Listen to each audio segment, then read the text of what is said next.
Subscribe करिए हमारे channel target UP TET CTET को और बेल आइकन को दबाइए।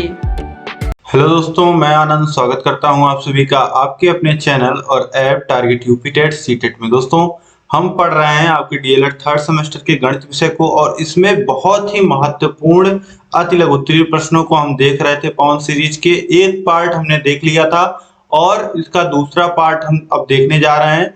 देखिए, दूसरे पार्ट को हम स्टार्ट करते हैं। इससे पहले अगर आपने पहले पार्ट को नहीं देखा है तो नीचे डिस्क्रिप्शन में आपको गणित के सामने लिंक मिल जाएगी। उस लिंक में आपको गणित से रिलेटेड सारी वीडियोस देखने को मिल जाएंगी। उसी में आप वीडियो देख लीजिएगा। पवन सीरीज ऊपर छपा हुआ है, वह वीडियो आप देख लीजिएगा। पार्ट 1 उस पर लिखा होगा, पार्ट 1 का वीडियो देख लीजिएगा। यह पार्ट 2 है। इसके बाद एक पार्ट और आएगा, पार्ट 3। यह तीनों पार्ट के बाद आपका अति लघु उत्तरीय प्रश्न खत्म हो जाएगा 3 पार्ट में, ठीक है। और इससे पहले राजन सीरीज मैंने करा दिया है, गणित की सभी क्लासेस ले ली हैं, previous year question paper solve करा दिया है। तो सारी चीजें आपको देखने को मिल जाएंगी प्लेलिस्ट में। नीचे लिंक जो दिया गया है वहां से आप गणित के सामने जो लिंक रहेगा उस पर क्लिक करिएगा। इसी प्रकार से सारे विषय आपको पढ़ा दिए गए, तो सभी विषयों को आप पढ़ सकते हैं। तो चलिए आगे बढ़ते हैं इस वीडियो में और देखते हैं। देखिए, प्रश्न है 81 का 9 आधार पर लघुगुणक क्या होगा। 81 का 9 आधार पर लघुगुणक। अब देखिए, 81 है, इसका लॉग लेने को बोल रहा है और आधार क्या रखने को बोल रहा है, 9, ठीक। ये इसका मान क्या होगा यही पूछ रहा है। तो log 81 बेस 9 इसकी वैल्यू हमको निकालना है। तो देखिए, log 81 को हम लोग कितना लिख सकते हैं, 9 का स्क्वायर लिख सकते हैं और यहाँ बेस में है 9। अब देखिए, अगर घात में कहीं कुछ आता है, log में जो संख्या रहती है अगर उसके घात में कुछ रहता है तो वो संख्या बाहर आ जाती है, यानी कि 2 गुणे log 9 बेस 9 हो जाएगा। अब घात बाहर किस नियम से आती है, log a to the power n अगर लिखा होता है तो n log a हो जाता है, ठीक है। और दूसरा नियम जो आपको यहाँ पे जानना है वह है log a बेस a। अगर कोई log a है और उसका बेस भी a है तो इसका मान 1 होता है। इसी तरीके से यहाँ देखिए, log 9 बेस 9 है तो इसका मान 1 हो जाएगा। तो 2 गुणे 1 यानी कि 2, इसकी वैल्यू कितनी आ जाएगी, log 81 बेस 9 की जो मान आ जाएगा वह 2 आ जाएगा, ठीक। इसके बाद देखिए, अगला प्रश्न है log 1296 बेस 6 बराबर 4 का घातांक रूप बताइए। अब कहीं पे log के रूप में संख्या लिखी है, log 1296 और बेस है 6 और बराबर 4 लिखा है। तो इसको घात के रूप में अगर लिखना हो तो कैसे लिखेंगे, यहाँ जो बेस में जो यहाँ बेस है उसको बेस रखेंगे, जो आधार है, जैसे 6 आधार है तो 6 को आधार रखेंगे और बराबर के इधर जो है यह घात पे आता है तो 6 के घात पे आ जाएगा 4 और यहाँ जो सामने संख्या रहती है log में वह बराबर के उधर चली जाती है, ठीक है। तो ये हो जाता है घातांकी रूप। तो 6 के घाते 4 बराबर कितना होगा, 1296, ठीक। अब इसके बाद देखिए, अगला प्रश्न है। क्वेश्चन में थोड़ा सा प्रिंटिंग मिस्टेक है, इसको पहले आप सही कर लीजिए। यहाँ पे जो a लिखा है यह a बेस में है, ठीक है, और यह 2 to the power x plus 4 है। अब पहले मैं आपको लिख के बता देता हूं कि क्वेश्चन क्या है। देखिए, क्वेश्चन है log 2 to the power x plus 4 base a। देखिए, log में है 2 और 2 के घात में है x धन 4 और बेस है a, ठीक, ये है। और आगे क्वेश्चन दिया गया है, यह बराबर है किसके, यह बराबर है log 256 बेस a।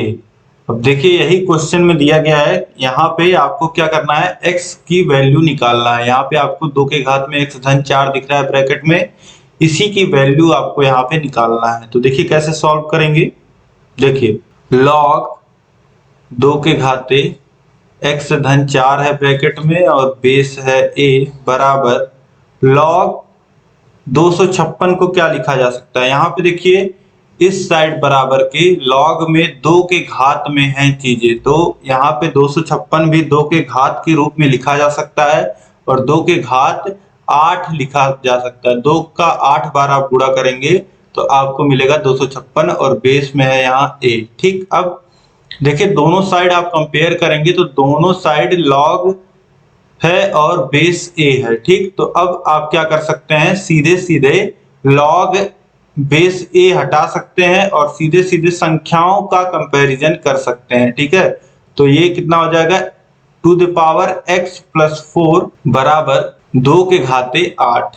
ठीक, इतना आप लिख दोगे। अब यहाँ पे आप देख पा रहे हो कि जो आधार है वह समान है। अगर कोई संख्या a के घाते m है और बराबर है a के घाते n, ठीक है, तो आधार समान है और बीच में बराबर का चिन्ह है, तो घातें भी समान होंगी, यानी कि m बराबर n होगा। तो इसी रूल से हम लोग लिख सकते हैं कि x के 2 के घाते जो x धन 4 है वह बराबर किसके होगा, इधर जो 2 के घाते 8 है। ठीक, तो x धन 4 बराबर 8 हो गया और x बराबर कितना लिख सकते हैं, 8 ऋण 4 यानी कि 4। तो x की वैल्यू कितनी आ जाएगी, 4 आएगी, x की वैल्यू 4 आ जाएगी यहाँ पे। ठीक है, तो इस प्रकार से आप देख पा रहे हो x का जो मान आ जाएगा वह 4 आ जाएगा। और जो क्वेश्चन है, क्वेश्चन में आप करेक्शन कर लीजिएगा, यहाँ a बेस में रहेगा। ठीक है, तो आपको उत्तर 4 मिल जाएगा और आप लोग सॉल्व कर रहे होंगे तो उत्तर नहीं आ रहा होगा, क्योंकि यहाँ पे क्वेश्चन प्रिंट ही गलत हुआ है। ठीक है, अब इसके बाद हम नेक्स्ट क्वेश्चन देखेंगे। लघु गणक को परिभाषित करें। तो यदि राशियां a x n इस प्रकार संबंधित हों कि a के घाते x बराबर n हो, तो x को आधार a पर n का लघुगुणक कहते हैं तथा इसे इस प्रकार से लिखते हैं। देखिए, x जो होता है वह बराबर के उधर रहता है और n का लघुगुणक a आधार रख के किया जाता है। ठीक है, तो यहाँ पे देख लीजिए, a के घाते x बराबर n, तो x आधार a पर n का लघुगुणक कहते हैं। ठीक है, तो उम्मीद है दोस्तों आपको समझ में आ रहा होगा परिभाषा। अब अगला प्रश्न है, शेयर का क्या अर्थ है। तो पूंजी को प्रायः सामान्य मूल्य की इकाइयों में बांट दिया जाता है, प्रत्येक इकाई को शेयर कहते हैं। तो कंपनी अपने पूंजी को क्या करती है, बराबर बराबर भागों में बांट देती है और उसे शेयर का नाम दे देती है। इसका अगला प्रश्न देखिए, अंशधारी कौन होता है। तो शेयर खरीदने वाला व्यक्ति कंपनी का शेयरधारी या अंशधारी कहलाता है। इसके बाद अगला प्रश्न है, देखिए, सर्वनिष्ठ समुच्चय का प्रतीक क्या होता है। सर्वनिष्ठ मतलब जो सब में होता है, यानी कि इस प्रकार से उल्टा U इसका चिन्ह बनता है। ठीक है, यूनियन का उल्टा इंटरसेक्शन बोलते हैं इसे। सर्वनिष्ठ समुच्चय सब में जो उपस्थित होता है उसे इंटरसेक्शन सेट कहते हैं, सर्वनिष्ठ समुच्चय। इसके बाद देखिए, संघ। संघ मतलब होता है कि सबको जोड़ना, जो भी मिले उसको जोड़ते जाएं, उसका यूनियन करते जाएं, यू करते जाएं। ठीक है, तो इसका चिन्ह यू की तरह बनता है। ठीक, अब इसके बाद अगला प्रश्न है, समुच्चय प्रदर्शन की कौन सी विधियां होती हैं। तो समुच्चय निर्माण विधि, एक तो इस तरीके से आप ब्रैकेट में कॉमा लगा लगा के दिखाते हैं समुच्चय को, सेट को, और एक इस प्रकार से आप लिखते हैं, x is such that, x ऐसा है कि x प्राकृतिक संख्या है। तो x क्या हो जाता है, प्राकृतिक संख्या का सेट हो जाता है, जिसे सूचीबद्ध या रोस्टर विधि कहते हैं। रोस्टर विधि कहते हैं, रोस्टर विधि द्वारा प्रदर्शन सेट का। अब अगला प्रश्न है, यदि a 6, 8, 11 और b 5, 11, 13 है तो a इंटरसेक्शन b ज्ञात कीजिए। a इंटरसेक्शन b क्या हो जाएगा, इंटरसेक्शन का मतलब मैंने अभी आपको बताया कि जो सब में उपस्थित हो ऐसे पद। तो देखिए, a में क्या है, 6 है, तो b में 6 है, नहीं है, 6 को नहीं लिखेंगे। इसी प्रकार से 8 को देखेंगे, 8 a में है तो 8 b में है क्या, नहीं, तो 8 को भी नहीं लिखेंगे। अब 11 देखिए, 11 a में है और b में है, तो a इंटरसेक्शन b में 11 को लिखेंगे। ठीक है, तो इस प्रकार से a इंटरसेक्शन b में केवल 11 आएगा, क्योंकि 11 ही केवल एक मात्र ऐसा पद है जो a और b दोनों में है। ठीक है, अब इसके बाद अगला प्रश्न देखिए, x² + 8x + 17 में x + 3 से भाग देकर के भागफल और शेषफल ज्ञात कीजिए। अब देखिए, x + 3 से भाग देना है, किसमें भाग देना है, x² + 8x + 17 में। ठीक, तो अब x + 3 है और यहाँ पे पद देखिए जिसमें भाग देना है, वहां पे क्या है, पहले पद को देखा जाता है और पहले पद से एलिमिनेट, उसको खत्म करने का प्रयास किया जाता है। तो पहले जिससे भाग देना है उसमें हमारा पहला पद है x, और जिसमें भाग देना है उसमें पहला पद है एक्स स्क्वायर। तो x को एक्स स्क्वायर किस तरीके से बनाया जा सकता है, तो x में x का गुणा कर दें तो एक्स स्क्वायर बन जाएगा। तो इसलिए हम लोग x बार भाग देंगे, ठीक है, x बार भाग देंगे तो इस x का गुणा x प्लस 3 में होगा। तो ये कितना हो जाएगा, x प्लस 3, ये हो जाएगा x का गुणा x प्लस 3 में होगा तो ये हो जाएगा एक्स स्क्वायर प्लस 3x। ठीक, अब इसके बाद यहाँ पे चिन्ह परिवर्तित हो जाते हैं, एक्स स्क्वायर प्लस 3x है तो ये हो जाएगा माइनस, घटता है तो प्लस है, प्लस एक्स स्क्वायर था माइनस एक्स स्क्वायर हो जाएगा, और ये प्लस 3x था ये माइनस 3x हो जाएगा। तो देखिए ऊपर भी एक्स स्क्वायर है नीचे भी, तो ये दोनों आपस में कट जाएंगे, और ऊपर देखिए 8x है और नीचे माइनस 3x, तो यहाँ पे बचेगा 5x, और ऊपर यहाँ देखिए बचा है 17। तो इसको ऐसे उतार लेंगे, दो पद हो जाए ताकि, क्योंकि जिससे भाग दे रहे हैं उसमें दो पद हैं। अब देखिए इसका पहला पद देखिए जिससे भाग दे रहे हैं, और जो बचा हुआ है यहाँ पे उसका पहला पद देखिए, तो यहाँ पे बचा हुआ है 5x और जिससे भाग दे रहे हैं वह है x। तो सीधे धन 5 से यहाँ पे भाग करेंगे तो 5 का गुणा होगा x प्लस 3 में, तो ये हो जाएगा 5x, धन 3 में गुणा होगा 5 का तो ये हो जाएगा 15। अब घटा लीजिए, माइनस माइनस हो जाएगा क्योंकि दोनों प्लस प्लस है। अब घट के 5x में से 5x घटेगा 0 और 17 में से 15 घटेगा तो बचेगा 2। इस प्रकार से अब इसे यहीं छोड़ देंगे क्योंकि आगे पद बचे नहीं उसमें, तो यहाँ शेषफल 2 हो जाएगा और भागफल क्या हो जाएगा, x प्लस 5। इस प्रकार से आसानी से आप भाग कर सकते हैं। अब आगे देखते हैं, अगला प्रश्न है, बताइए a बराबर b है या नहीं। यदि a बराबर 2 4 6 8 10 और b x ऐसा है कि x सम पूर्णांक संख्या है और x छोटा है 10 से, ये वही रोस्टर फॉर्म है अभी जो मैंने आपको बताया था कि दो विधियां होती हैं, ठीक है। तो b को लिखेंगे अगर हम लोग रोस्टर फॉर्म से इस फॉर्म में अगर लिखना चाहें तो क्या लिख सकते हैं, x is such that x सम पूर्णांक संख्या है। सम पूर्णांक, पूर्णांक संख्याएं कौन सी है, जैसे 1 है 2 है 3 है 4 है 5 है, ठीक है, जिसका डेसिमल पार्ट 0 होता है, पूर्णांक संख्याएं कहलाती हैं। ठीक, अब x छोटा है 10 से, ठीक है, और बराबर है, तो सम पूर्णांक संख्याएं कौन सी हो जाएंगी, सम संख्याएं जो 2 से कट जाती हैं। तो 2 होती सम संख्या, 4 होता है, 6 होता है, 8 होता है, 10 होता है, और 10 से बड़ी संख्या में जाना नहीं है, x छोटा या बराबर हो सकता है 10 के, यहाँ बताया गया है। तो ये हो जाएगा हमारा b सेट। अब देखिए a सेट भी वही है, b सेट भी है वही है, तो a व b के अवयव समान है, एलिमेंट समान है, तो a बराबर b हो जाएगा यहाँ पे। ठीक, अब अगला प्रश्न देखिए, समुच्चय a बराबर abc और b बराबर bcad हो तो क्या a प्रॉपर सेट है b का, क्या b प्रॉपर सेट है a का।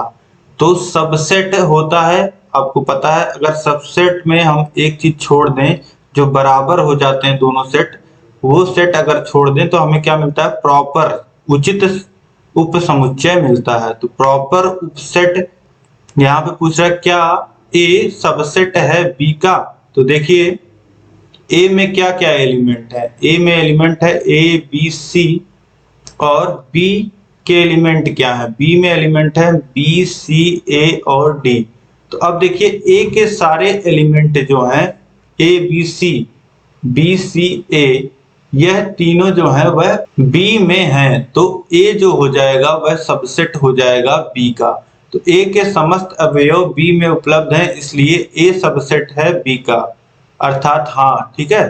तो a सबसेट होगा b का। अब b के समस्त अवयव a में उपस्थित नहीं है, देखिए b में d है लेकिन a में d नहीं है, तो b जो होगा वह प्रॉपर सबसेट नहीं होगा a का। ठीक, तो उम्मीद है दोस्तों आप समझ पा रहे होंगे, सबसेट मतलब कि उप समुच्चय।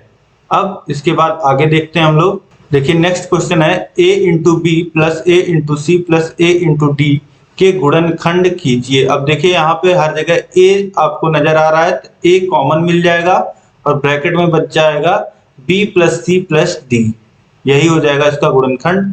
अब अगला प्रश्न देखिए, 7 गुणे x धन y का क्यूब प्लस 14 गुणे x धन y का स्क्वायर प्लस 28 गुणे x प्लस वाई के गुणनखंड कीजिए। अब यहाँ पे देखिए आपको हर जगह x प्लस वाई दिख रहा है, तो x प्लस वाई और देखिए 7 हर जगह मिलेगा आपको, यहाँ पे 7 मिल रहा है, यहाँ 7 का गुणज 14 और 28 आपको मिल रहा है, तो 7 और x प्लस वाई आप कॉमन ले सकते हैं और बाकी ब्रैकेट में बच जाएगा इसी प्रकार से, जहां पे x प्लस वाई की 3 घात थी वहां पे 2 बच गई, और जहां पे 14 गुणे x प्लस वाई की 2 घात थी वहां पे 2 गुणे x प्लस वाई बचा, और जहां पे 28 गुणे x प्लस वाई था वहां पे केवल 4 बचा है। ठीक, तो इस प्रकार से गुणनखंड हो जाएगा इसका। अब अगला प्रश्न है, x के घाते 3 into a square minus b c plus 3x square और a square minus b c का पावर 2 और 4x और ब्रैकेट में स्क्वायर माइनस बी सी। तो यहाँ पे देखिए हर जगह से आपको x और ए स्क्वायर माइनस बी सी यह कॉमन मिल जाएगा, और ब्रैकेट में जो तीनों पदों में शेष रह जाएंगी चीजें वह आप लिख दीजिएगा। ठीक, तो इस प्रकार से इसका हल गुणनखंड आप कर लोगे। अब इसके बाद नेक्स्ट क्वेश्चन देखिए, प्रश्न है 56 42 40 38 52 48 45 45 44 40 का समांतर माध्य ज्ञात कीजिए। तो समांतर माध्य क्या होता है? कुल पदों का योग बटे पदों की संख्या। तो सबको जोड़ लीजिए आप और जितने पद हैं उससे भाग दे दीजिए। तो 10 पद हैं कुल, 10 को जोड़ेंगे और 10 से भाग दे देंगे, क्योंकि 10 पद हैं तो जोड़ेंगे तो 450 आएगा, फिर 10 से भाग करेंगे तो समांतर माध्य कितना मिल जाएगा? 45। ठीक, अब इसके बाद अगला प्रश्न हम देखेंगे, किसी कक्षा के 5 विद्यार्थियों ने गणित की परीक्षा में क्रमशः 40, 50, 68, 70, 72 अंक प्राप्त किए। शिक्षार्थियों के प्राप्तांकों का समांतर माध्य ज्ञात कीजिए। अब देखिए 5 विद्यार्थी हैं, पांचों का यहाँ पे हमें अंक दिया गया है, तो पांचों का अंक जोड़ देंगे हम अंश में और हर में 5 से भाग दे देंगे। तो पांचों का जोड़ेंगे तो 300 आएगा और भाग करेंगे 5 से तो 60 आ जाएगा, यानी कि एवरेज जो समांतर माध्य आ जाएगा वह 60 आ जाएगा। इसके बाद देखिए नेक्स्ट क्वेश्चन है, किसी फैक्ट्री में 15 मजदूरों की प्रतिदिन की मजदूरी क्रमशः 70, 110 इस प्रकार से दिया गया है। 15 मजदूरों की मजदूरी, अब मजदूरों की मजदूरी का समांतर माध्य ज्ञात करना है। तो बहुत ही सिंपल उसी प्रकार का प्रश्न है, सभी मजदूरों की मजदूरी को 15 की मजदूरी को जोड़ लेना है और 15 से भाग देना है। जोड़ेंगे 1320 आएगा और 15 से भाग करेंगे तो 88 रुपए आ जाएगा। अब इसके बाद अगला प्रश्न इसी प्रकार का है, किसी परीक्षा में एक कक्षा में 15 शिक्षार्थियों के पूर्णांक 100 में से प्राप्त निम्नवत हैं। 15 का, अब देखिए एक को 0 मिला है, एक को 30, दूसरे को भी 30, इसी प्रकार से 15 शिक्षार्थियों का दिया है, तो इसमें भी समांतर माध्य ही आपको निकालना है। तो कुल पदों प्राप्तांकों को जोड़ लीजिएगा और 15 शिक्षार्थी हैं तो 15 से भाग, जो 0 है वह 0 जुड़ेगा, जिसको 30 मिला है 30 जुड़ेगा, जिसको 20 मिला है उसका 20 जुड़ेगा, और जोड़ेंगे आप तो 600 आ जाएगा और बटे 15, क्योंकि 15 शिक्षार्थियों का निकालना है आप, तो ये आ जाएगा 40। अब इसके बाद अगला प्रश्न देखिए, माध्यिका क्या है? तो आंकड़ों के मानों के आरोही व अवरोही क्रम में रखा जाए तो उस व्यवस्था के बिल्कुल बीच के मान को माध्यिका कहते हैं। तो माध्यिका कुछ नहीं होता है, जितने भी पद आपको दिए हैं उन पदों को आप क्रम से लगा लीजिए, क्रम से लगाने के बाद जो बीच का पद हो जाएगा वह क्या हो जाएगा? माध्यिका हो जाएगा। यही परिभाषा भी लिखी गई है। इसके बाद यहाँ पे देखिए, निम्न आंकड़ों की माध्यिका ज्ञात कीजिए। कितने आंकड़े दिए गए हैं? पहले तो ये मायने रखता है 2, 2, 4, 2, 6 और 1, 7। देखिए यहाँ पे 7 आंकड़े दिए गए हैं, तो माध्यिका का फॉर्मूला जो होता है, जब विषम संख्याएं दी रहती हैं तो माध्यिका का फॉर्मूला ये लगता है, नहीं तो इससे अलग फॉर्मूला लगता है। ठीक है, n धन 1/2 पद का मान, यानी कि 7 धन 1/2 यानी कि चौथे पद का मान। पहले तो इसे क्रम में लगा लीजिएगा, माध्यिका निकालते समय पहले जितनी भी संख्याएं आपको दी गई हैं उनको आप बढ़ते हुए क्रम में लगा लीजिएगा, जैसा यहाँ पे किया गया है। देख सकते हैं आप, पहले तो आरोही क्रम में लगाया गया है, उसके बाद पदों की संख्या लिखा गया है, उसके बाद सूत्र लिखा गया है माध्यिका का। अगर विषम संख्या है तो यह सूत्र लिखिएगा, नहीं तो अगर सम संख्या है तो सूत्र हो जाता है n धन 1 बटे 2वें पद का मान धन n बटे 2 धन 1वें पद का मान और पूरे के बटे 2। ठीक है, तो अगर विषम संख्याएं होती हैं तो बीच वाला पद का आप जो मान रहता है वह माध्यिका हो जाता है। अगर सम संख्याएं होती हैं तो बीच की जो दो संख्याएं होती हैं इनका आप एवरेज ले लेते हो, इन दोनों को जोड़ के बटे में 2 कर देते हो तो आपको माध्यिका मिल जाती है। ठीक है, तो यहाँ पे चौथा पद जो है, चौथा पद क्या है, यहाँ पे चौथा पद है 151, तो यह माध्यिका हो जाएगा। ठीक, अब इसके बाद अगला प्रश्न है निम्न आंकड़ों का बहुलक ज्ञात कीजिए। अब बहुलक निकालने में आपको कुछ नहीं देखना रहता है, जो पद सबसे अधिक बार आया रहे वही आपका बहुलक हो जाता है। तो पहले में आप देखिए 13, 14, 10, 12, 11, 12, 13, 20, 12, 10, 12, तो 12 आप देखिए यहाँ पे सबसे अधिक बार 12 आ रहा है, 4 बार यहाँ पे 12 आया है सबसे अधिक बार, 4 बार से अधिक कोई संख्या नहीं आई है, 12 4 बार आया है तो इसलिए बहुलक जो 12 हो जाएगा। इसी प्रकार दूसरे में आप देखेंगे तो 38 आप देखेंगे 4 बार आया है तो 38 क्या हो जाएगा, बहुलक हो जाएगा। ठीक है, इसी प्रकार से अब अगला प्रश्न देखते हैं हम लोग, द्रव्य के आयतन का माप किसमें किया जाता है, तो लीटर में किया जाता है। आपके घर में दूध आता है, तेल आता है, किसमें आता है, लीटर में आता है। ठीक, तो द्रव्य के आयतन का माप लीटर में किया जाता है। अब इसके बाद अगला प्रश्न देखिए, एक कमरे के फर्श का क्षेत्रफल 48 वर्ग मीटर है, यदि उसकी ऊंचाई 5 मीटर हो तो कमरे का आयतन ज्ञात कीजिए। अब कमरे के फर्श का क्षेत्रफल दोस्तों दिया गया है, कमरे के फर्श का क्षेत्रफल कैसे निकलता है, लंबाई गुणे चौड़ाई। ठीक, और कमरे का आयतन हम लोग कैसे निकालते हैं, कमरे का आयतन हम लोग निकालते हैं लंबाई गुणे चौड़ाई गुणे ऊंचाई। तो लंबाई और गुणे चौड़ाई पहले से हमको दे दिया है और गुणे ऊंचाई करके बस हमें निकाल लेना है। तो देखिए कमरे के फर्श का क्षेत्रफल 48 वर्ग मीटर पहले से दिया है और ऊंचाई 5 मीटर हमें पहले से दिया है। तो कमरे का आयतन कितना हो जाएगा, फर्श का क्षेत्रफल गुणे ऊंचाई यानी कि 48 गुणे 5 कितना आ जाएगा, 240 मीटर क्यूब।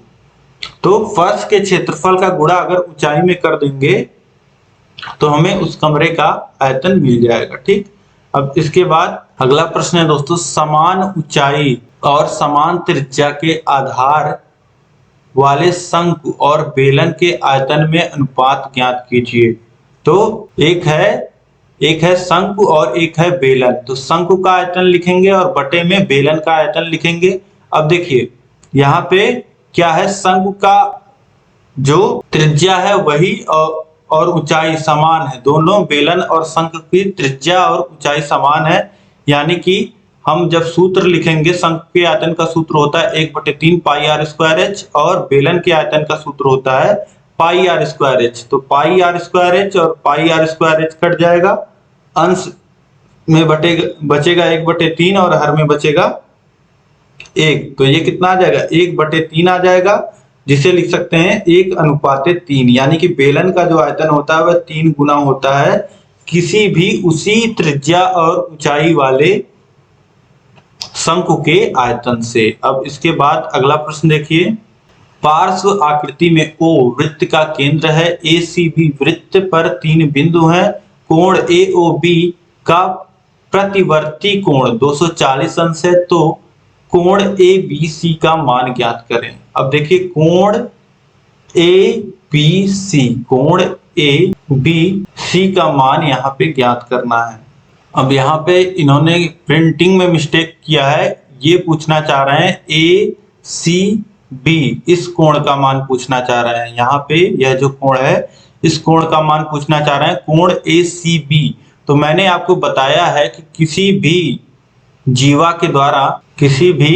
जीवा जैसे AB जो है इसके द्वारा जो केंद्र पर आंतरित कोण होता है, अब A और B पॉइंट को अगर O से मिलाओगे, O केंद्र है, तो A और B पॉइंट को अगर O से मिलाते हैं हम लोग और जो कोण बनता है, जैसे यहाँ पे 240 अंश का कोण बन रहा है, तो यह कोण दूना होता है किस कोण के, इसी A और B पॉइंट से जो कोण यहाँ परिधि पे आंतरित होता है, परिधि के किसी भी बिंदु पे इसी जीवा के द्वारा जो बना कोण होता है वह जो होता है इसका आधा होता है केंद्र पे आंतरिक कोण के, या ऐसा कह सकते हैं कि केंद्र पे आंतरिक कोण जो होता है वह दूना होता है परिधि पे आंतरिक कोण के। ठीक है, तो इस तरीके से यह जो कोण ACB हो जाएगा यह इस कोण का केंद्र पे बने कोण का आधा हो जाएगा, यानी कि 120 अंश हो जाएगा। ठीक, तो इस प्रकार से आप लिख सकते हैं सेम एक ही जीवा के द्वारा केंद्र पे बना जो कोण होता है वह दोगुना होता है परिधि पे बने कोण के। ठीक, अब इसके बाद अगला प्रश्न देखिए, अर्धवृत्त का अंश माप कितना होता है? तो अर्धवृत्त मतलब आधा वृत्त, अर्धवृत्त मतलब आधा वृत्त का अंश माप, तो आधे वृत्त पे कितने अंश का कोण बनता है केंद्र पे? 180 अंश का, तो अंश माप कितना हो जाएगा? 180 अंश हो जाएगा। अब अगला प्रश्न देखिए, अर्धवृत्त में बने कोण की माप कितनी होती है? तो इसी अर्धवृत्त में जो कोण बनता है वह कोण क्या होता है? समकोण होता है, 90 अंश का होता है। तो कितना हो जाएगा? 90 अंश। इसके बाद अगला प्रश्न देखिए, छेदक रेखा किसे कहते हैं? तो वह रेखा जो वृत्त को अलग अलग बिंदुओं पर प्रतिच्छेद करती है वृत्त की छेदक रेखा कहती है। किसी भी वृत्त को दो पॉइंट पे जो रेखा काटती है उसे हम छेदक रेखा कहते हैं। इस तरीके से दोस्तों आपको ये सारे प्रश्न समझ में आ रहे होंगे उम्मीद है, और बहुत ही अच्छे ढंग से आ रहे होंगे। अब नेक्स्ट क्वेश्चन हम लोग नेक्स्ट पार्ट में हम लोग करेंगे, और नेक्स्ट पार्ट में सारे क्वेश्चंस अति लघुत्तरी खत्म करेंगे। अब दोस्तों इस वीडियो को आप लाइक कर दीजिए, अपने 5 मित्रों में इस वीडियो को जरूर शेयर करिएगा, अपने कॉलेज ग्रुप में शेयर करिएगा, और चैनल को अगर अभी तक आपने सब्सक्राइब नहीं किया है तो चैनल को सब्सक्राइब करके बेल आइकन होगा उसके बगल, उस पर ऑल सेलेक्ट कर लीजिएगा। इसी प्रकार से सभी विषय आपको पढ़ा दिए गए हैं, तो गणित विषय पढ़ना आपको या थर्ड सेमेस्टर का कोई भी विषय पढ़ना हो आपको नीचे डिस्क्रिप्शन में लिंक मिल जाएगा, वहां से आप पढ़ सकते हैं। इसी प्रकार से आपको थर्ड सेमेस्टर की तैयारी अपनी बहुत ही अच्छी ढंग से करनी है, तो आप हमारे app target UP TET CTET app को डाउनलोड कर सकते हैं, नीचे डिस्क्रिप्शन में लिंक दिया गया है, या सीधे प्ले स्टोर पे जाकर के आप सर्च कर सकते हैं टारगेट यूपी टेट सीटेट। वहां पे आपको थर्ड सेमेस्टर का कोर्स मिल जाएगा, और कोर्स में सारी चीजें, टेस्ट सीरीज, जो हैंड रिटन नोट्स हैं सभी विषयों के, उसके PDF और मास्टर क्लासेस, सारी चीजें वहां पे उपलब्ध हैं। अब इस वीडियो में दोस्तों अंत तक बने रहने के लिए आप सभी लोग का बहुत बहुत धन्यवाद। जय हिंद।